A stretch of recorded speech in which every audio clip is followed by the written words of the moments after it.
Olá, eu sou Michel Alcoforado e esse é o É Tudo Culpa da Cultura, um podcast de um antropólogo com outros antropólogos para não antropólogos. Aqui você vai descobrir que seus hábitos, formas de pensar, preferências e até mesmo suas angústias são de algum modo culpa da cultura. Calma, eu te explico. A cultura nada mais é do que uma maçaroca de sentido construída coletivamente, com força de te dar um lugar no mundo. É o que te permite viver junto dos outros. A gente inventa a cultura do mesmo modo que ela nos inventa. Nessa temporada, você vai entender que o amor é uma construção cultural e que se você tá arrastando o chifre no asfalto, tá se apaixonando pela pessoa errada, tá achando seu casamento insosso e quer abrir a relação, bem, pode não ser só culpa sua. Afinal, você já sabe. É tudo culpa da cultura. É tudo culpa da cultura. É tudo culpa da cultura. Natânia Lopes, o que é o amor? Eu diria que o amor é borda. O amor é a borda. Por que borda, né? Por que não limite? Bom, vamos por um caminho batalhano. Bataillano de Bataille, Georges Bataille, filósofo francês interessado nas questões do erótico. Que diz que o amor tem a ver com essa dissolução do ego. Então, quando você transa com alguém por amor, né, o orgasmo seria aquele momento ápice. Quando eu estou transando com alguém por quem eu sou apaixonada, talvez o momento do orgasmo ele não seja acabou eu, ele seria mais eu, né? Eu sou mais eu ali, como um ser único. Caramba, hein? Quando a gente ama, a gente é mais eu. Você é mais você no momento do orgasmo. Bonito isso, hein?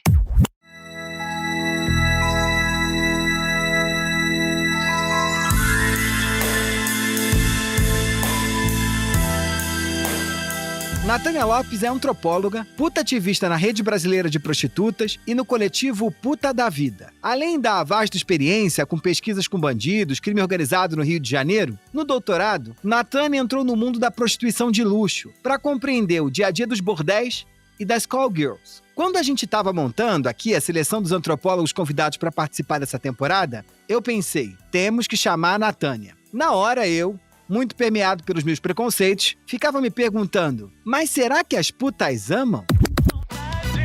Eu espero que você entenda que o meu amor é amor de quenga. Elas pediram para entender e eu tentei. Mas aí eu caí num outro mar de dúvidas. Se amam, o que um amor de puta pode nos ensinar a gente, como eu e você, bem tacanhos, menos revolucionários no uso dos nossos corpos e dos afetos, a aprender sobre amor. Já adianto que a visão de mundo das prostitutas sobre sexo e afeto me deixou um pouco bugado. Trago exemplos. Quando você pensa sobre um relacionamento amoroso entre um casal, existe amor sem sexo? Mas se um relacionamento heterossexual, a mulher ainda é obrigada a cumprir uma série de tarefas do cuidado, que é um trabalho não remunerado, você acha justo ela dar de graça? Pois bem, aprendi aqui que as putas cobram pelo que as moças de família estão dando de graça. E com isso, elas revertem as relações de dominação inerentes aos encontros entre homens e mulheres. E mais, se as mulheres quando transam não têm nenhuma garantia, nem de que vão gozar, as putas já entram no jogo com alguma certeza. Dinheiro no bolso. Calma aí, esse processo, ele é muito mais complexo do que uma simples relação de compra e venda, uma troca comercial. As putas precisam desenvolver um conjunto de técnicas bem apuradas para flertar do modo certo, saber se o cliente está a fim de beijar, conversar, transar. Precisam manejar o tempo do encontro para fazer o outro gozar. Isso deu papo pra caramba. A pesquisa da Natânia Lopes virou livro, chama-se Cabaré e acaba de ser publicado pela editora Uruatu. É aula de antropologia. Como é que você virou antropóloga? Primeiro eu tentei direito, fazia direito, não gostei de direito, mas isso, fui virando antropóloga, fui me descobrindo antropóloga, não tinha nada a ver faculdade de direito para mim, era uma formalidade só. E aí eu entrei pro PSTU, eu era marxista roxa do PSTU, e aí por causa de Marx eu cheguei nas ciências sociais, querendo a sociologia, mas aí a antropologia me quis. Aí eu fui parar numa pesquisa sobre evangélicos na Ilha Grande, e aí amei trabalho de campo, falei, cara, é isso. Aí isso, né, a gente vai virando, assim, a cada campo vai vai entendendo mais desse rolê. Que assim, foi a virada de chave. Foi chegar num lugar com esse espírito, assim, né? Então vou conhecer essa galera e ver como que eles pensam. Aí no mestrado foram os bandidos, foram os Ah, traficantes. Foi quando eu larguei o direito. Aí eu uhum. falei, antropologia não tem jeito. Eu comecei, a partir da Ilha Grande, tentar ser amigo dos meus vizinhos de Madureira. Então, fui fumar com a galera de noite, sentei no botequim para beber cerveja, tudo aquilo que a gente faz em campo, eu comecei a fazer na minha área. E aí, comecei logo a namorar um garoto, né? Coisa do amor, né? Tô sempre rabiscada com alguém. Comecei a namorar um carinha. E a minha prima, que é uma bandidona, ratona de pista, falou assim: ah, esse cara não tem nada a ver com você. Eu entendi que você está querendo se entrosar, mas esse cara é muito pacato. Você tem que ver o irmão dele. O irmão dele tá preso, é mó gostoso, tem aquela entradinha aqui assim, sabe aquela Sei, entradinha? sei, Tem sei. aquela entradinha. Aí eu falei, nossa, tá. Então, Ah, assim, eu fui pelo tesão da minha prima, né? aham. Ah, E aí, depois que ela me deu esse papo do cara que era gostoso, não sei, uma semana depois o cara saiu da cadeia. E era mó gostoso mesmo. E virou meu namorado. A gente namorou por 5 anos, o Crê. E o Crê era um ex-bandido, né? Ele era uhum. assaltante de rua, tinha sido preso, tava saindo da cadeia. E tinha um monte de história fascinante pra contar. Então eu grudei no homem, a gente ia junto pra tudo que era lugar. E isso virou o campo do mestrado. No último capítulo da dissertação, eu discutia relações de gênero nas favelas. E Uhum. aí eu peguei muitos funks proibidos, né? O proibidão. E tem duas personagens centrais femininas que povoam esse imaginário dos bandidos, que está ali representado no funk proibidão. São as amantes e as fiéis. Você tem a pá de funk de fiel falando como fiel contra amante e vice-versa, né? E o bandido homem e o seu milhão, né? O seu dinheiro, a sua fama ali no centro dessa disputa entre tipos de mulher, né? Isso é bem clássico, assim, a santa e a outra, né, a de casa e a da rua. E eu fiquei achando que essa figura da puta, ela era uma espécie de duplo do homem. A puta é aquela que vive no submundo dos afetos, né, a puta ali no caso dos bandidos, porque ela é amante do cara, ela não é a fiel, ela não é a de casa, ela pode eventualmente ter filhos com ele, frequentemente tem, mas ela tá nesse lugar, né, da outra. E o bandido é um outro, né, um outro homem que não é um outro do trabalhador, assim. Então, o bandido é um outro do trabalhador e a puta é uma outra em relação à esposa, né, a outra dos afetos. Porque se você leva em consideração a principal crítica que fazem, por exemplo, a amante é que a amante é uma puta, né? É, que não respeitou, que é a outra também, né? Isso, assim, o coração pulsante dessa semântica da amante é a puta, embora ela não seja uma puta, uma prostituta, mas essa coisa, esse imaginário do sexo, da mulher que aceita, que ela não vai, ela abre mão desse sonho do casamento de certa forma, mas também tem uma reivindicação do lugar de amante, que é muito interessante, tem letras de funk falando, eu sou a cachorra. Sou cachorra, sou gatinha, não adianta se esquivar. Vou soltar a minha fé, eu boto o bicho pra pegar. E eu achava que ela parecia muito com bandido, homem, até no jargão, porque é a rata, é a amante, e o rato é o ladrão. Fulano é rato, significa que ele pega a sua carteira e você não percebe. É bandida também. Bandida é usado pra amante, né? Pra puta. Bom, eu entendi que eu tinha que pesquisar a puta e ir atrás da puta. Aí fui por esse caminho. Mas fico imaginando aqui que o povo que está ouvindo a gente, que muitas das vezes vai pesquisar, sei lá, essas coisas que são os clichês do mercado, a classe C, vai pesquisar jogo de futebol, vai pesquisar, sei lá, baile da terceira idade, é fácil, né? Ou vai pesquisar mesmo baile funk. Você compra o ingresso, entra lá no baile funk e pesquisa. O que não é muito fácil para quem quer pesquisar nem bandido e nem prostitutas, assim, né? Não há um ingresso que você compre e entra no campo. Como é que se deu essa tua entrada no campo da prostituição? Eu conheci uma menina que era garota de programa. Eu já tinha umas experiências, assim, meio borradas, né, que poderiam ser lidas como programa, né, eu já tinha ficado com caras, assim, pensando nessa coisa do dinheiro, e essa menina me ensinou, assim, me deu o caminho das pedras. Eu conheci ela na minha academia de ginástica, e ela tinha um anúncio num site de call girls, então eu fui meio que no rastro dela.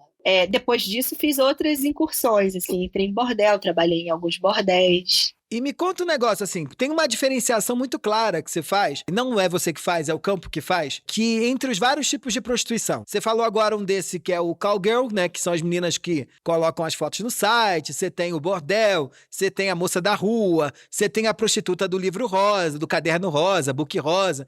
Como é que são essas diferenciações, só pra gente entender um pouco os limites que estão operando nesse campo? Tem o bordel, né, que é o puteiro. Você trabalha lá, você é uma trabalhadora, assim, você tem horário para cumprir, horário de chegar, horário de sair, só não tem carteira assinada. Mas teve um lugar que eu trabalhei que você tinha até que queimar digital, você tinha que botar o dedo lá como um ponto, né, para provar que você entrou tal hora, que saiu tal hora. Os clientes vão até lá, e aí tem uma área de sociabilidade, assim, de socialização comum entre garotas e clientes, que é o salão. E tem um espaço só de garotas, que é o vestiário, um espaço só de clientes, que é a sauna, né? E eles se encontram no salão, flertam. Flertam. Eles flertam. Essa é a categoria nativa. Flertam. As categorias nativas são muito importantes porque elas são mais do que simples palavras ouvidas durante o trabalho de campo. Elas revelam a maneira como os nossos interlocutores de pesquisa pensam a vida, como eles classificam o mundo. Flertar é algo do campo dos interesses do amor romântico, mas usado num puteiro, numa relação comercial, diz outra coisa. Tá tudo junto e misturado. E aí entram num acordo de um programa e o próprio estabelecimento tem os quartos, né, que são alugados para o programa acontecer. Eu conheci uma garota num bordel que eu trabalhei na Lagoa, que virou minha grande amiga. Ela saiu de lá, que o programa era R$400, então ela ficava, sei lá, com 3 caras por dia. Faz a conta aí, 1.200 por dia de segunda a sábado, né? Então é um dinheiro legal no final do mês. Ah, bom, e nesses lugares a gente tem que pagar multa, né? Se falta, R$1.000 a multa. Então ninguém falta. Então todo mundo fica com o bolso bem cheio de dinheiro. Tá, e depois você dá um percentual pelo tipo de contratação que você tem ou não? Não. Você paga pra estar lá só. Não tem mais muito essa coisa de você pagar a porcentagem do programa. Os caras cobram pelo aluguel do quarto. Como eles têm uma puta estrutura, sei lá, um bordel de 4 andares, com não sei quantos quartos, eles não comem nada do programa da garota. E eles estabelecem o preço, né? Quando você vai trabalhar lá, R$400 uma hora, programa. E eles cobram do cliente o aluguel do quarto, que é R$200. E o cliente paga para entrar mais de R$200. E aí consome no bar. E assim eles ganham, né? O que a garota ganha é dela. E o site, você anuncia as suas fotos lá, você paga a administração do site para manter suas fotos lá. As meninas muitas vezes não mostram o rosto, né, para não serem reconhecidas, apagam o rosto, no ensaio nu, de fotos nuas, e aí compram um telefone, que é o telefone do mal, chip do mal. Chip do mal, queridos. O bagulho chama chip do mal. Repara que numa sociedade da comunicação, o nosso número de telefone é quase igual ao nosso CPF. A puta no trabalho é a outra. É a outra de si mesmo, a outra da moça de família, a outra do bandido. É a outra. Por conta disso, é óbvio que ela precisa também de um outro chip. E se vai ao puteiro com mais intenções, com muitas aspas, só no dia da maldade, faz sentido a ideia de que o chip se chama chip do mal. Que chamavam na minha época, que eu já sou da velha guarda da prostituição, coloca lá o número e o cara trata diretamente com a garota. Aí não tem casa, não tem cafetão, não tem agenciador. Você paga para anunciar as suas fotos, para publicar as suas fotos. Acabou. Você pode ganhar 800 até R$1.000 no programa, porque você que vai estabelecer o preço no site, diferente do bordel, você que decide.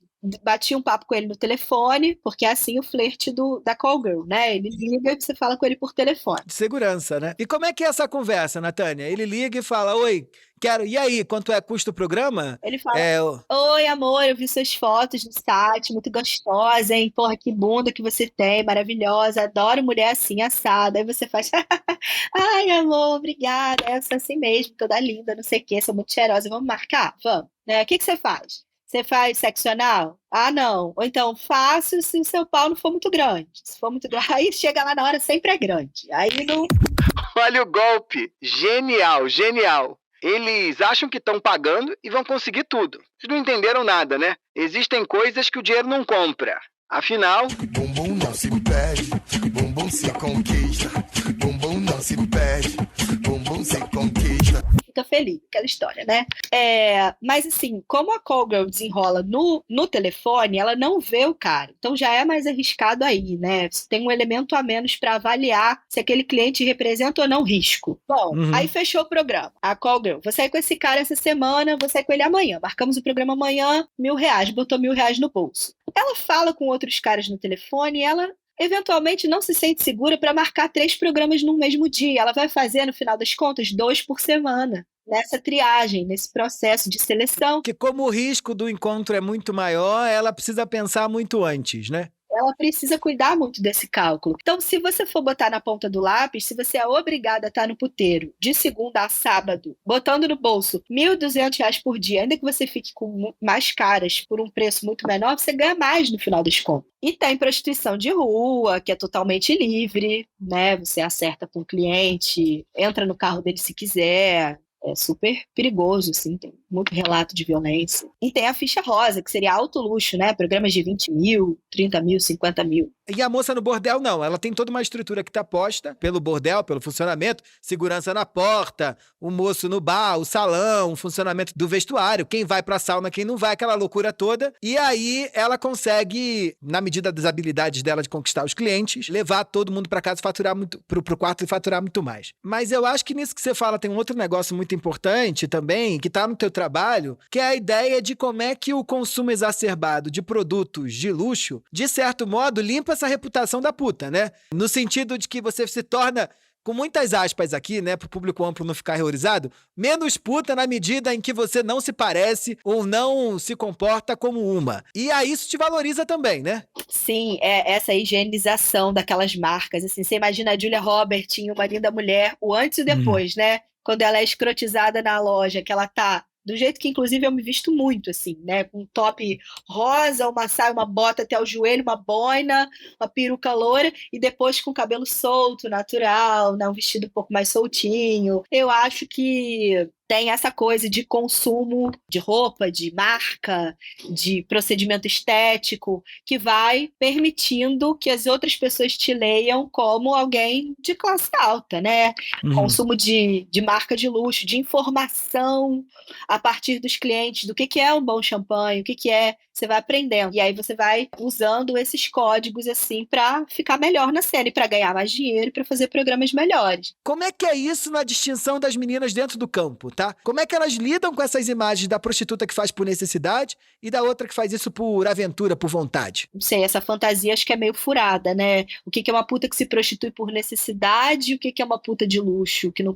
Acho que no chão do campo essa fronteira não existe, assim. Todo mundo precisa de 10 mil reais e todo mundo eventualmente ganha 10 mil reais, assim, sabe? Eu acho isso uma maluquice, porque eu acho que a gente, se não sempre, quase sempre tem outra opção. Se você vai, sei lá, na Vila Mimosa, tem uma mulher que ela podia ser manicure e ela ia ganhar menos que um salário mínimo, e isso não dava para sustentar a família. Então, de certa forma, por necessidade de sustento, sim, mas outras opções, assim, salvo no caso de tráfico, de uma pessoa que é traficada e é obrigada, você, no limite, sempre pode fazer outra coisa, né? Vou te contar uma história aqui, que durante trabalho de campo com os ricos, né? Você sabe que eu estudei rico. E olha que interessante. Tinha um médico que eu entrevistei que ele frequentava um bordel de São Paulo, bastante famoso por não ser um bordel. Se diz um café, é quase como se ele tivesse só o salão, mas os quartos ficam ao lado. Então as pessoas saem do café e entram nesse motel acompanhados e ali parece só um café de executivos que vão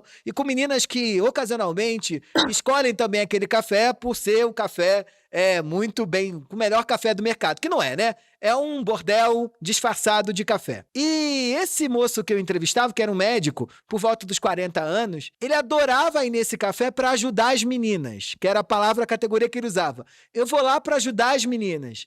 E ele tinha uma ideia, né, que satisfazia sexualmente ele, dessa coisa de meninas do interior, muito bonitas, que não tiveram a oportunidade e que, através da prostituição, estavam tentando transformar a própria vida. Elas estavam lá por necessidade e isso era muito melhor para ele, né? E fico pensando, por exemplo, numa imagem, né, que vai conformando, de certo modo, a nossa fantasia sobre esse universo da prostituição, que é o da própria Linda Mulher, como você estava colocando, da Julia Roberts, né? Dessa mulher que fazia por necessidade, não tinha gosto, estava às margens da sociedade e por conta do seu trabalho na prostituição consegue uma grande tacada e se dá bem e se transforma numa mulher sofisticadíssima, né? Você não acha que a ideia de que a mulher faz isso por necessidade tem um alívio moral, tanto para ele quanto para ela? Ela fica menos poluída, menos suja, menos moralmente reprovável pelo fato de que ela tá fazendo aquilo porque precisa e não porque só quer? Sem dúvida, é um argumento que as mulheres usam o tempo todo, né? De que precisou, e é isso, né? Mas precisou por quê? Ah, porque eu preciso pagar minha fatura do cartão de crédito. Mas essa coisa pulsante da necessidade, né? Isso tá ali no flerte, inclusive, né? Na hora da negociação. Isso é um dos fantasmas, uma das fantasias que tá ali sobrevoando. Sim. É porque carece de justificação, né? Por que raios você está transando por dinheiro? Que maluquice é essa? Aí você fala, porque eu preciso comer, porque eu preciso dar comida pro meu filho, porque eu preciso pagar minha conta, porque eu preciso sair de casa, que meu irmão me agride, né? Todo um leque de justificativas para essa necessidade. Eu não sei, assim, eu tenho dificuldade de pensar. Essa semana, uma amiga me chamou assim: Amiga, vamos fazer programa com o cara? Eu preciso te ligar para te passar a planta. Eu falei, aí vem. Falei, fala. Aí ela me ligou. É um cara que tem fetiche por transar por ver duas irmãs se pegando. Tá. Ele não quer ficar com a gente. Ele quer ficar de longe, né, se masturbando. Essa é a fantasia dele. Incesto. Então a gente vai fingir que é irmã. E aí cada uma vai ganhar 10 mil reais. Eu falei, vou. Você não ia? Você não ia, Michel? Eu já tava lá, né? Já fiz muito mais por muito menos. Pois é. Eu falei, oba. Eu acho que o grande lance, o grande pulo do gato para as mulheres prostitutas é saber se relacionar com essas fantasias. E aí passa pela ficção, passa pela invenção, pela mentira, né? E no final das contas não importa muito. E fiquei pensando aqui numa outra coisa também, que enquanto você falava dessa sua amiga aí, do programa de 10 mil reais, isso é algo também que a gente já discutiu outras vezes, que está relacionado a essa questão da relação de dominação, né? Porque usualmente a gente olha para a prostituição como um momento onde a mulher, por conta da falta, ela é obrigada a entrar nesse mercado para se prostituir, quase como se fosse o último recurso, para conseguir dar conta das suas necessidades cotidianas. Por outro lado também, tanto a sua amiga quanto as outras prostitutas que você estudou usam a prostituição quase um momento de reversão dessa relação de dominação do patriarcado, né? Primeiro eu tô vendendo aquilo que vocês estão dando de graça, e o segundo ponto é quase como o sexo pago fosse um alívio de todo o peso afetivo que uma mulher tem que ter numa relação tradicional ou numa relação daquelas dos padrões mais conhecidos aí como moralmente aceitáveis. Como é que fica a questão? Quem tá por cima da carne seca? É uma pergunta que eu fico me fazendo toda vez que eu te ouço. São os homens que pagam ou as mulheres que vendem? As mulheres que vendem, obviamente. Óbvio. Não, isso que você apresentou agora, de forma brilhante, aliás, é justamente o argumento do ativismo de putas, né? É isso. A Indianarai, toda vez que faz uma fala, ela toca nesse ponto. Bom, eu transo com um cara, não tenho nenhuma garantia de que vou gozar. Quando eu cobro, eu tenho uma garantia, sabe?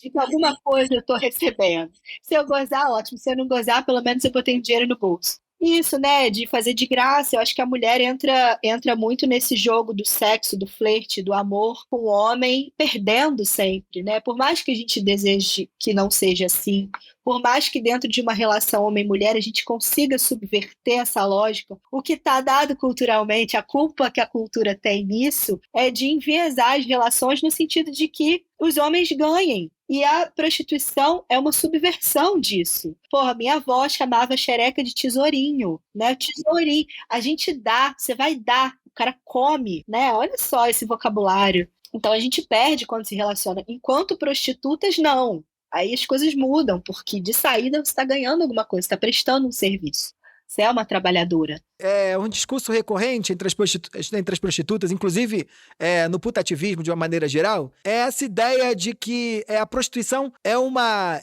subversão mesmo da relação de dominação, né? Ou da relação de poder comum numa sociedade patriarcal como a sociedade brasileira ou ocidental é. Então, o único caminho de liberdade para as mulheres é através da prostituição? Ah, não, claro que não, né? Não. porque a prostituição, teoricamente, não tem afeto. Como é que a gente pode construir liberdade afetiva para as mulheres sem ser através de um caminho da prostituição? Né? Pô, que perguntinha, hein? Tô preparado, né? Pô, olha, eu não sei, eu não tenho essa resposta.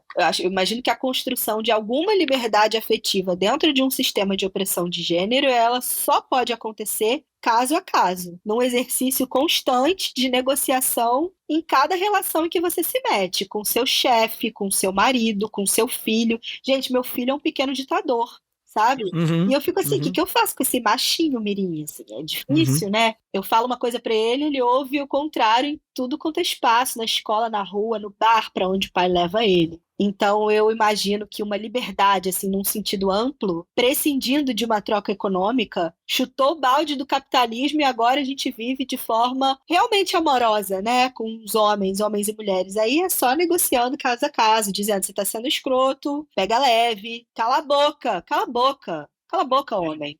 Eu faço coro, hein? Cala a boca, homem! Cala a boca, homem! É um pouco assim, no grito e caso a caso, a cada vez, a cada vez. Um exercício constante. Ô, Natânia, esse encontro que a gente estava falando aqui, né, que a prostituição, de certo modo, tem toda uma estrutura para além para permitir que esse encontro sexual aconteça. Então, ou é um bordel que se organiza, compra um espaço, vai lá, tem a cafetina, põe segurança na porta, contrata o cozinheiro, tem o barman, tem as prostitutas que são contratadas, tem o vestuário que precisa ser construído, tem a tia da limpeza, tem toda uma organização, uma instituição é inventada para permitir que esse encontro sexual aconteça, um site é inventado, tem um fotógrafo que precisa ser contratado, tem um telefone que precisa ser comprado, tem a rua que precisa ser organizada para aceitar, mesmo que de maneira precária, as mulheres nesse espaço negociando esse tipo de encontro. E aí eu fiquei pensando que tem uma coisa que é uma loucura, que me choca muito toda vez que você fala, que é esse encontro que é meramente comercial, é um encontro sexual comercial. Eu tô lá, eu pago um dinheiro e recebo sexo de volta. Ele precisa lidar com uma dimensão que é uma dimensão que beira a afetividade, que é a intimidade, né? A gente ainda precisa transar com alguém que minimamente a gente tem alguma intimidade. E essa intimidade, no caso da prostituição, ela é performada. Desde a hora do salão até a hora do telefone. E aí, nos seus trabalhos, eu sempre fico pensando como é que essa afetividade é performada no salão. Você fala muito da lógica do flerte como um caminho importante de conexão do cliente com a prostituta. Como é que se dá isso? Que técnicas de sedução são essas? Porque, teoricamente, se fosse um acordo meramente de consumo, eu não precisava flertar com você. Eu ia lá, dizia, querida, quanto custa? Vamos lá, crédito ou débito, passei, transei, gozei e vou embora. Por que tem essa necessidade da sedução no salão, ou no telefone, ou no book rosa, para poder que o sexo aconteça do jeito que ele precisa acontecer? Eu acho que essa performance, ela é parte do gozo no final, né? Ela é, de certa forma, parte do programa. Bom, a gente pode pegar essa sua pergunta e pensar que no limite a gente sempre performa, né? Sim. Assim, o tanto de mulher que finge que goza com o marido não tá no gibi. Sem querer meter muito louco aqui na pergunta, pensando no salão, eu acho que a primeira coisa do ritual do flerte no salão é a troca de olhares. Toda puta sabe essa teoria. Elas falam disso como teoria. Então, você olha pro cara, o cara te olhou, aí você senta do lado dele e puxa um papo. Você olha pro cara, o cara te olhou e desviou o olhar, você não vai nele. Porque ele tá dizendo que, de repente, ele tá interessado em outra garota, que ele não quer sair com você. E puxa um papo sobre o quê, Natânia? Oi, amor, tudo bem? Tudo. Você gostou do time de garotas da casa? Tá tomando uma cerveja? Posso te acompanhar? Você quer companhia? Esse tipo de conversa mole. Aham. E no final das contas, embora essa performance importe, existe uma certa consciência de que ela é isso, né? Ela é um rito de aproximação. Isso importa, mas não tanto. Importa que o cara goze. No final do programa é isso, assim, né? E gozar não necessariamente ejacular, mas que ele se satisfaça com todo o conjunto da obra. Desde o oi até o próprio rito de ir pro quarto, né? Como é que faz? Onde é que senta? Se tira a roupa logo, se conversa, né? E isso a gente vai medindo essa temperatura a cada encontro. Tem cara que quer que a menina fique vestida, quer transar com a menina vestida. Tem cara que não quer transar, que quer ganhar uma massagem. Tem cara que você entra, a maioria, inclusive, em bordel, quando você entra no quarto, ele fala, tira a roupa logo, não gosto de perder tempo. São 40 minutos, bora. Então, geralmente, tem um papo e uns carinhos, assim, em bordel de luxo, esse contato no salão é muito vigiado porque se quer que o bordel mantenha uma aparência de um lugar De um café. de um lugar de família, assim, né? Isso é maravilhoso, né? Isso que me choca, né? O bordel tem que manter um lugar de um restaurante normal, de um bar normal. Então não pode pegar no pau do cara, por exemplo, não pode botar o peito pra fora, não pode mascar chiclete. Essa história. Isso é maravilhoso. Isso é muito doido. Não pode parecer puta. Você tá pensando o quê? Que travesti é bagunça? Travesti não é bagunça e nem puta. Não pode parecer puta. Mas é médio, né? Porque tem Médio. uma roupa que você mexe, se anda, né? E aparece a sua calcinha na frente. Aham. Mas tem que manter uma performance, justamente, que é liminar, assim. É uma sedução que não pode ser muito escrachada pra manter essa coisa da distinção, né? Da puta de luxo. Tem um negócio que eu acho que é importante também, assim, que do jeito que você ia mostrando essa técnica de sedução, não me parece muito diferente de um encontro numa balada, talvez, entre dois ou gente que tá querendo flertar de uma maneira geral. Me parece um flerte comum, né? Numa balada também, você troca o olhar, você vê se o olhar é correspondido, você chega, faz um comentário que é um comentário sem sentido, né? Só baseado, e aí, né? O tempo tá bom, o tempo tá ruim, o tempo sei lá o quê, quer uma companhia, não quer? É mais ou menos parecido. Então tem uma tentativa de performar um encontro comum. Por que eu te pergunto isso? Me parece que tô todo mundo com pena de todo mundo no encontro desse. O cara tá com pena da puta que é puta e a puta tá com pena do cara que precisa pagar pra transar, entendeu? Rola isso, assim, como é que eu tiro essa pena? Tem. Bom, eu acho que esse momento do encontro no salão, ele tem uma tensão que é muito parecida com a do encontro comum no bar. Uma pena do outro e de si mesmo, no sentido de que é constrangedor, né? Chegar perto do outro, assim, para oferecer companhia. Você pode tomar um toco, né? Ou sei lá. Eu acho que, no geral, putas e não putas, né? Existe um grande pudor em relação ao corpo, a tocar o corpo do outro. E acho que no bordel tem isso também, né? Tem um cuidado, assim, que se parece com o bar, né? Essa tensão. Agora, uma coisa que eu sempre falo sobre o flerte no puteiro e o flerte no bar, que é totalmente diferente, que quem disse, inclusive, não fui eu. O puteiro é uma inversão do flerte no sentido de que as mulheres chegam, né? Então é isso, assim, numa balada tradicional, geralmente o homem é que faz esse papel de chegar, esse papel meio bosta, né, de puxar assunto sobre porra nenhuma, né, pode tomar um toco ou não, essa coisa meio constrangedora. No bordel, as mulheres é que vão, e as mulheres, naquela cena, elas estão muito mais poderosas. É o cara de roupão, sentado, nu por baixo do roupão, sentado, as mesas se distribuem geralmente em volta do salão, e as mulheres no centro de calcinha com salto desse tamanho, cheio de brilho, com cabelo, maquiagem, igual a passista. Então as mulheres mandam e desmandam naquela porra, elas se aproximam, elas levantam, elas chegam, elas saem, né? Nesse sentido, é o contrário do que acontece na balada. Mas não acontece do cara dizer, eu quero aquela? Acontece, mas 90% das vezes eles ficam esperando as mulheres chegar. Inclusive, se você chegar e ele não quiser ficar com você, isso é muito comum. E se for um cara legal, ele pode dizer, poxa, você é tão lindo, mas eu queria ficar com aquela sua amiga ali. Será que você fala com ela? Não tem muito do cara levantar e ir. Tem, mas é bem menos. Mulheres que chegam.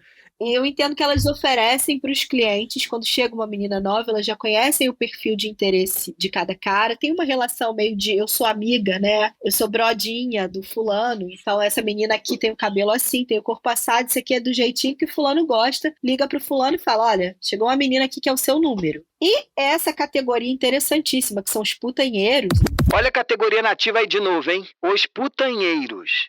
Os caras saem com prostituta por esporte, né? Quase, assim. Então, chegou uma garota nova, ele vai sair com ela. Não interessa se naquele mês ele não tá afim de sair com ninguém, se ele tá mais voltado pro trabalho, se ele perdeu alguém da família, se ele não tá na vibe de sair com alguém. Não, assim, é uma coisa quase da ordem do vício, como eu digo na minha tese. Tinha um cara que eu conheci, que era um cliente de Book Rosa, que ele participava de um negócio chamado confraria de putanheiros, assim, era um grupo e eles faziam festas, uma coisa louca.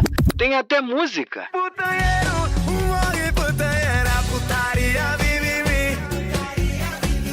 E no caso das prostitutas, eu acho isso a coisa mais importante, assim, mais brilhante que as prostitutas fazem, é ter uma atenção sobre como essa aproximação deve acontecer em cada caso. Desde o cara que quer que você chegue quicando no pau dele, até o cara que quer conversar sobre como foi a semana. Você precisa ter essa sensibilidade da aproximação. E isso é óbvio que é aprendido, né? Porque ninguém nasce com isso inato, como nada na vida é inato. Como é que elas aprendem isso? Como é que é esse processo de formação do entendimento? Porque me parece que o flerte, seja ele via telefone, seja ele no encontro, seja ele na rua, ele é o primeiro ponto de entendimento de como é que esse encontro tem que acontecer pro cara gozar no final. Seja gozar ejaculando ou gozar saindo satisfeito, né? Como é que as prostitutas, quando começam a se prostituir, vão aprendendo sobre essas técnicas? Que sinais são esses? Eu diria que de saída a gente se coloca nesse lugar tradicional da mulher subalterna. Eu lembro que eu dizia para uma amiga assim, cara, como que eu vou sair com um cara que eu nunca vi, vou falar com ele pelo telefone, se eu abrir a porta do motel e for maluco e ele apertar o meu pescoço, sabe, como? Ela disse, amiga, não acontece. Isso simplesmente não acontece. Você só precisa ser muito carinhosa, chamar de amor. Tinha isso, chamar de amor, Michel. Chamam de amor, chamam de amor. É total a bagunça entre afeto e dinheiro. Amor. Isso, né? Você vai conversar com o cara no telefone, se ele começar a falar, sei lá, no meio da conversa, ele começar a falar alguma coisa muito esquisita, você dá uma desculpa e não encontra ele, né? Mas assim, dentro das regras básicas, normais de sociabilidade, né? Do bom dia, boa tarde, tal hora, tudo bem, você vê que o cara é ok, você vai ser muito carinhosa. Por isso colocar nesse lugar, né, feminino tradicional, né, da subalternidade, mas é uma performance. Não é a real, né? Mas você chega por aí, esse é um lugar seguro. Agora, você pode chegar fofinha, coisa fofa, amorzinho e sentir que o cara quer uma dominatrix lá na hora, né? Como que você aprende isso? É um jogo de pergunta e resposta. De saída, a gente oferece isso, né? Oferece um carinho, um amor, uma hospitalidade absoluta, um elogio. Nossa, como você é bonito. Uma coisa que sempre se diz, eu que vou ter que pagar o programa. Nossa, que homem lindo, né? Então, você já chega assim, adulando a figura. Você entrega todas as ferramentas ali para aquela interação, para que ela se dê de uma forma amistosa. E o outro vai sinalizando, né? Se ele gosta daquilo, ele te abraça. Se ele não gosta, ele se afasta. Você vai lendo aqueles gestos e adaptando o seu discurso. Para dar conta dessa performance, o encontro acontecer e o cara conseguir sair satisfeito do programa. Mas, olha que interessante, né? Me parece que esse cara do Book Rosa, ele é um cara que ele paga para não ter que performar essa subversão do dia a dia, né? É quase como se ele paga para escolher, né? Tem um custo aí, adicional, para manter ele no lugar dele, de certo modo.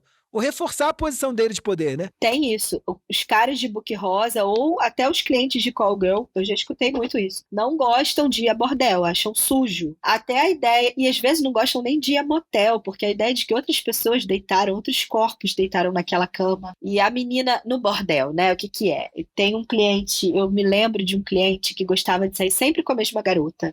Tinha muito isso, né? Ele era o cliente daquela garota. Carinha bonzinho, carinha de aposentado, coisa fofa. Aí desce a menina. Ai, amor, eu tô me arrumando agora para um outro programa que eu já fechei com o cliente. O fofinho espera, assim. Esse cara especificamente que eu tô lembrando dele enquanto eu te conto essa história, ele esperava a menina se ela fosse fazer programa com outra pessoa. Agora, um cara ricaço, né, do alto da sua arrogância, ele acha que a mulher é suja, inclusive, se ela voltou de outro programa, né? Então ele paga também por essa ilusão de quase exclusividade, assim. Rico gosta muito dessa porra, né? De exclusivo, mas sabe que não é possível, né? Porque ele não é idiota. A mulher pode ter vindo de outro programa, inclusive, naquele momento, né? A mulher do Book Rosa.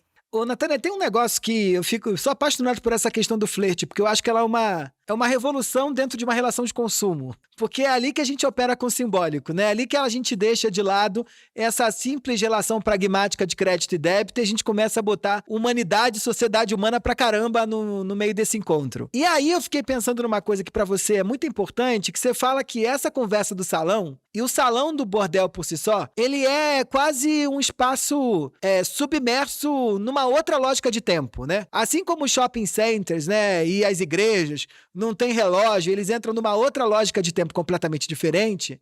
Quando a gente está pensando no salão do bordel, as pessoas também não têm tempo, né? Ou não tem uma dimensão de que o tempo está passando, de que a chuva está vindo, que a chuva está indo. Tá sol, tá de noite, tá de dia, tá que hora é. Como é que é isso? Essa coisa do tempo, né?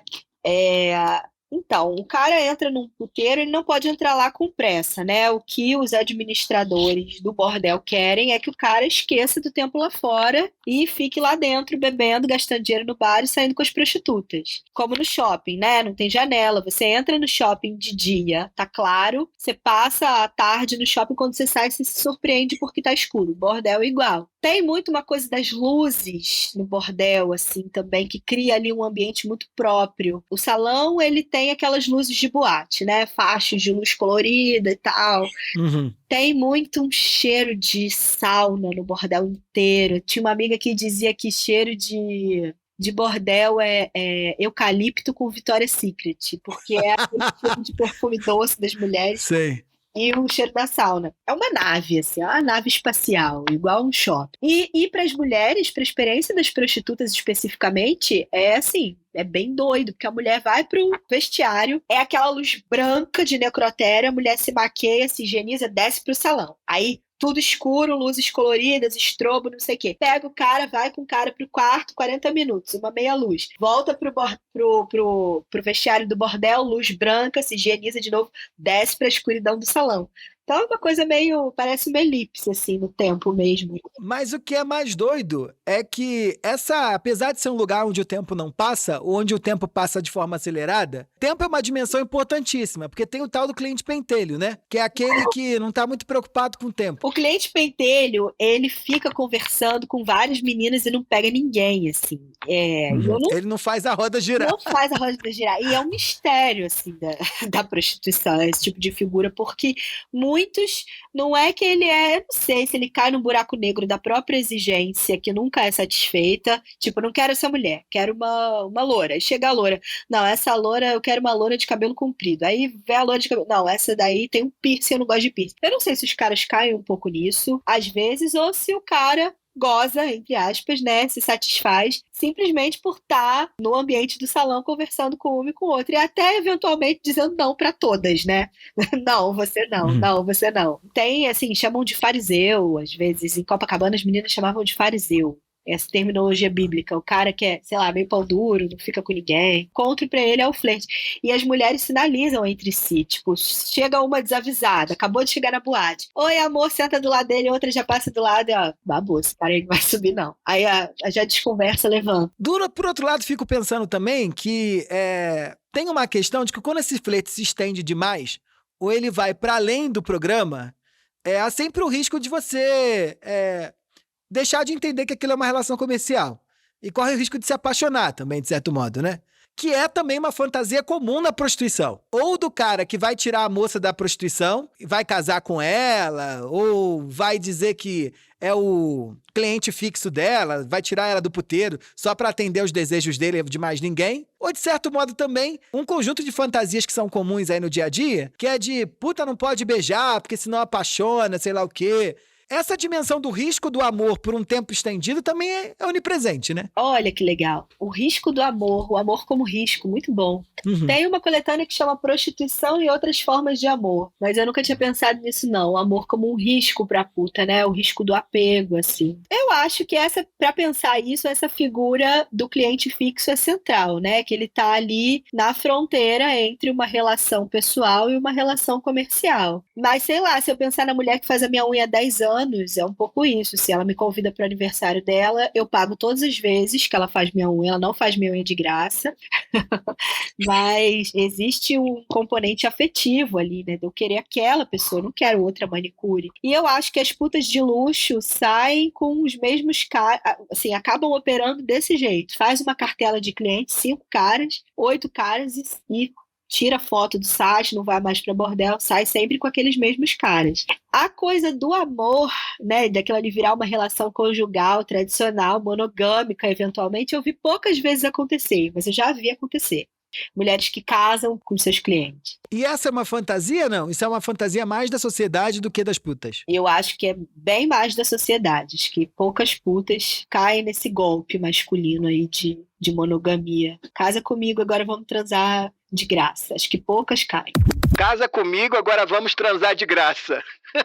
Esse é o verdadeiro golpe. Natânia, você acha que a prostituição é venda de sexo ou é venda de performance afetiva? Acho que é venda de sexo.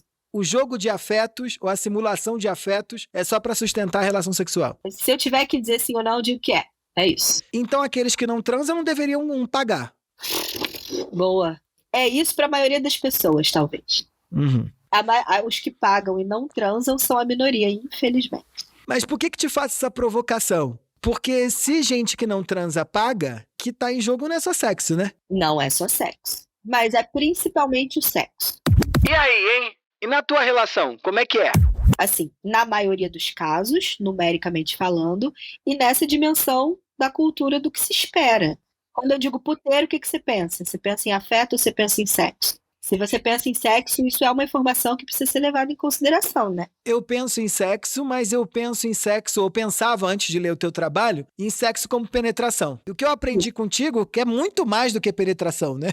O sexo O sexo é muito mais do que penetração, é muito mais do que sexo oral, é muito mais do que todo um antes e durante e depois, que precisa ser fortemente performado. E a gente falou até agora de um conjunto de segredos das prostitutas com os clientes, um conjunto de técnicas que elas precisam manejar muito bem para conseguir fazer com que essa imagem aconteça da maneira como os clientes esperam, o bordel espera e o próprio campo espera para poder o negócio dar certo. Mas elas também manejam um conjunto de segredos por amor. Por amor à família, por amor a elas mesmas, por amor à sociedade, sei lá. Como é que é isso do segredo? Eu adoro essa história. Eu acho que essa consciência que você está falando, você explicou bem agora, eu acho que isso tem a ver com o saber adquirido com a prática, com a quantidade. Quando eu, sei lá, tô trabalhando há 4 meses, bota essa conta aí na ponta do lápis. Trabalhei 4 meses num puteiro, de segunda a sábado, cada dia fiquei com 4 homens.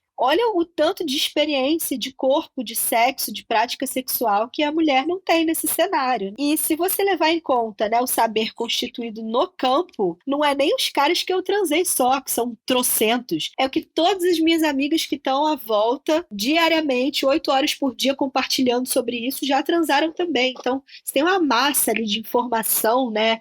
De conhecimento. De conhecimento, justamente, o saber do puteiro. E sim, isso é consciência, claro, é uma consciência muito mais clara do que quando você transa menos, você passa por menos vezes pela experiência do sexo. Natânia, a gente vai conversar aqui num dos episódios com a Adriana Psitelli, a professora lá da Unicamp, né? Adriana Psitelli é o próximo episódio, hein, queridos? Não percam. E ela vem estudando sugar relations, né? Essas relações que são cada vez mais comuns, aí pelo menos a gente tem falado cada vez mais delas. Por que uma relação de prostituição com cliente único num longo período de tempo não pode ser vista como uma sugar relation? A tua amiga lá do puteiro que o velhinho ficava esperando ela tinha uma sugar relation com ele, uma relação sugar ou não? Qual é o limite de uma para outra, na tua opinião? Nesse caso, que parece que não faz nenhum sentido a distinção, o limite é o que as pessoas dão. Aí a gente bota a culpa na cultura. Então, é as fronteiras que as pessoas estabelecem. Essa amiga não era sugar, o cara não era sugar porque eles não diziam que era, entendeu? Mas é claro que se a gente for, né, colocar as coisas em paralelo, podemos considerar que seja. Principalmente do lado dessa galera, dentro desse registro do sugar baby, sugar daddy, eles têm aversão à ideia de prostituição. Assim. Inclusive, eu fiz uma conta numa porra de um site que é... Posso falar o nome do site? Não. Pode. Meu patrocínio, eu tive que marcar um troço virtual, dar um tique, dizendo que eu não era prostituta. Então, era requisito para você entrar que você não fosse prostituta. O fantasma da prostituição ficava ali policiando as relações. Um cara é uma rede de relacionamento com essa proposta de saída, de que os caras vão financiar estudo das garotas, não sei o quê. O cara se aproxima de você assim, não, mas você não é puta não, né? Não, mas você quer que eu mande o Uber te buscar, por quê? Né? Por que eu de saída tenho que pagar alguma coisa? Você não é puta não, né? Aí você tem que ficar dizendo que você não é puta. Então, assim, tem um amigo que diz que é o antiputeiro o negócio.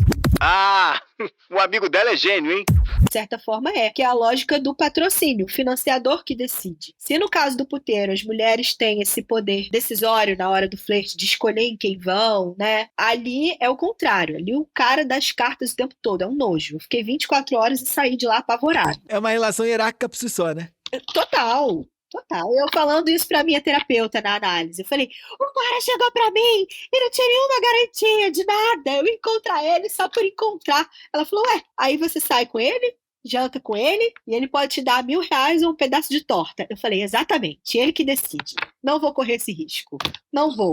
Mas como é que fica a questão do desejo, assim? Será que na prostituição, talvez, o desejo tá totalmente relegado? Assim? Elas têm algum espaço para explorar seus desejos? E como é que fica essa questão? Eu sei que você, assim, é um antropólogo nato e você vai ficar louco com o que eu vou dizer, Michel. É o dinheiro. Ponto, é isso. Dinheiro. Tem tudo, tem um afeto, tem, né, a possibilidade, o empoderamento, tudo isso, claro, como antropólogos a gente está para ver isso e para pensar sobre essas coisas.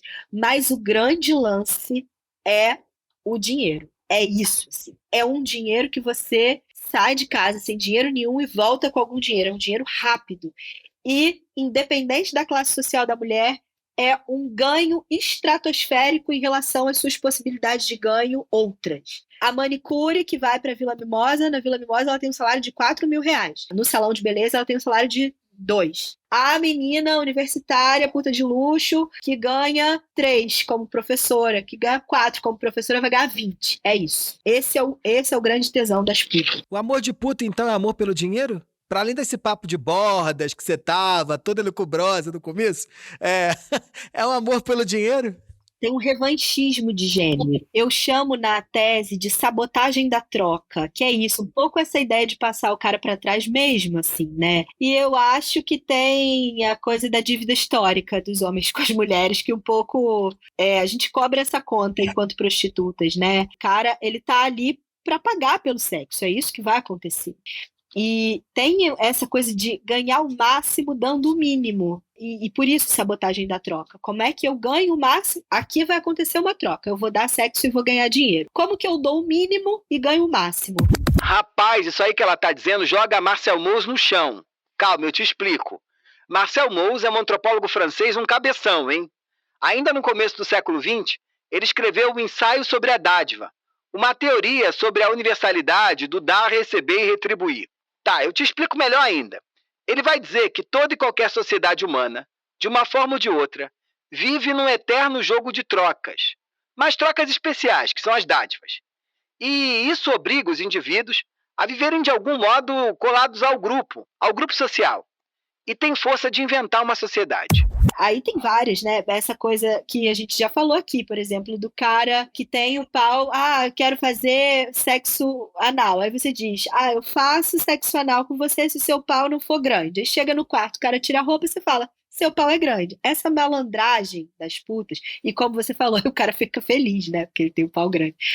Essa malandragem das putas, essa fingir que é irmã para poder ganhar os 10 mil de cachê, nessa do incesto, essa sabotagem mesmo, é passar para trás, é uma malandragem. E eu acho que eu orgulho nesse sentido, assim, de, a gente é aviltada diariamente pelos homens, desde o cara que mexe com você no bar até o seu marido, seu pai. As mulheres todas têm essas mágoas, assim, né, na relação com os homens. E ali a prostituição, no exercício da prostituição, é um lugar em que isso não vai acontecer. E, assim, não é antiético você enganar o cara para ganhar o cachê do sexo anal e não fazer sexo anal. Não é antiético para as putas fingir que é irmã. Isso não importa ali.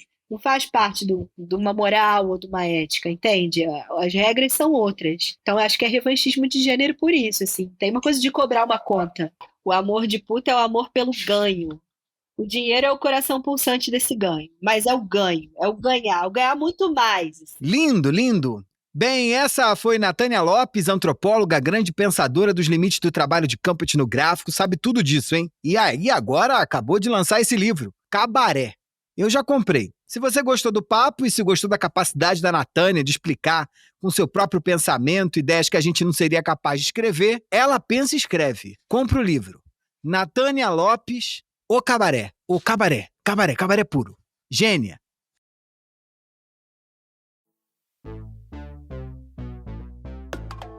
Todas as referências desse episódio, além de outras dicas de leitura, você pode encontrar na descrição do seu tocador de podcast preferido. Olha, e coisa boa, você sabe, a gente não faz sozinho.